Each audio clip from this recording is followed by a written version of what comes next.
దౌలపూర్ గ్రామాలకు సంబంధించినటువంటి రైతుల యొక్క 4 అన్నదమ్ములకు సంబంధించినటువంటి భూమి ఇది. డిప్యూటీ సీఎం గారు ఇప్పుడే శిలాఫలకం వేసి ప్రారంభోత్సవం చేసినటువంటి పరిస్థితి మనకు కంటొచ్చినట్టు కనిపిస్తుంది. కానీ ప్రభుత్వ లెక్క ప్రకారం ఒక అసైన్మెంట్ భూమి పట్టాదారు ఉన్నట్లయితే ఏ విధమైనటువంటి జరిపినటువంటి ఎటువంటి తవ్వకాలు జరిపిన ఏ విధమైన ప్రోగ్రాం చేసినా సంబంధిత రైతులకు సమాచారం ఇవ్వాల్సిన బాధ్యత కలెక్టర్ కానీ అదేవిధంగా తహసీల్దార్ కానీ ఉంటుంది. కానీ ఇక్కడ శిలాఫలకం ఏర్పాటు చేసి ఇంత పెద్ద ఆర్భాటం చేసినటువంటి పరిస్థితుల్లో ఇక్కడ మాత్రం రైతుకు కనీసం సమాచారం ఇవ్వకుండా చేసినటువంటి పరిస్థితి ఉన్నది.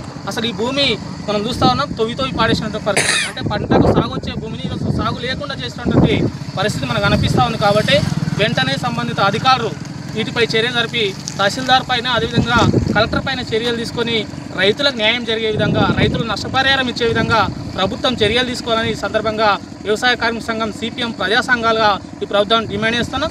లేకపోతే ఇదే రైతులతోటి మండల తహసీల్దార్ కార్యాలయం ముందు పెద్ద ఎత్తున ఆందోళన చేస్తామని ఈ సందర్భంగా ప్రభుత్వం డిమాండ్ చేస్తాం.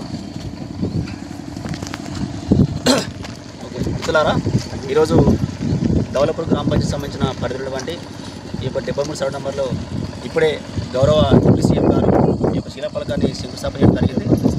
మేము ఈరోజు ప్రభుత్వాన్ని విజ్ఞప్తి చేస్తూ ఉన్నాం.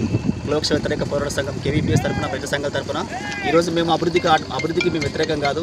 ఎందుకంటే ఈరోజు ఏదైతే యంగ్ ఇంటిగ్రేటెడ్ స్కూల్ ప్రారంభం శంకుస్థాపన చేశారో ఆ యొక్క శంకుస్థాపన సమయ శిలాఫలకాన్ని కనీసము ఆ రైతులకు సమాచారం ఇవ్వకుండా, రైతులకు సమాచారం ఇవ్వకుండా ఇది మొత్తం మట్టితో వేసి పంట సాగు చేసుకోకుండా చెడపడం జరిగింది. ఎందుకంటే తక్షణం యొక్క కలెక్టర్ గారి పైన, తహసీల్దార్ గారి పైన చట్టపరం చర్యలు తీసుకోవాలి. ఎందుకంటే ఒక రైతు ప్రభుత్వం భూమి ఇచ్చినప్పుడు కూడా రైతుకు సమాచారం ఇవ్వకుండా చేయడం చాలా దుర్మార్గం. ఎందుకంటే 2013 సంబంధించిన భూసేకరణ చట్టం ప్రకారంగా ఒక దళితుల భూమి కానీ సమాచారం రైతు యొక్క అంగీకారంతో భూమి తీసుకున్నప్పుడు ఆ భూమి ఇవ్వాలనేటువంటి డిమాండ్ చట్టంలో ఉంది. కాబట్టి తక్షణం యొక్క 2 ఎకరాల పొలాన్ని ఈరోజు భూమి కోల్పోతా ఉన్నారు.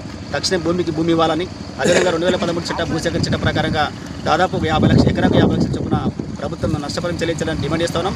ఎందుకంటే ఇప్పుడే గౌరవ డిప్యూటీ సీఎం గారు శంకుస్థాపన చేయడం జరిగింది. కాబట్టి తక్షణమే జిల్లా స్థాయి అధికారులు కానీ కలెక్టర్ గారు స్పందించి యొక్క రైతులకు న్యాయం చేసే విధంగా చర్యలు తీసుకోవాలని తెలియజేస్తూ, లేని పక్షము వికారాబాద్ జిల్లా కలెక్టర్ కార్యాలయం ముందు పెద్ద ఎత్తున కేవీపీఎస్ ప్రజా సంఘాల ఆధ్వర్యంలో ఈ రైతులందరూ సమీకరించి పెద్ద ఎత్తున ఆందోళన చేస్తామని ప్రభుత్వాన్ని డిమాండ్ చేస్తాం.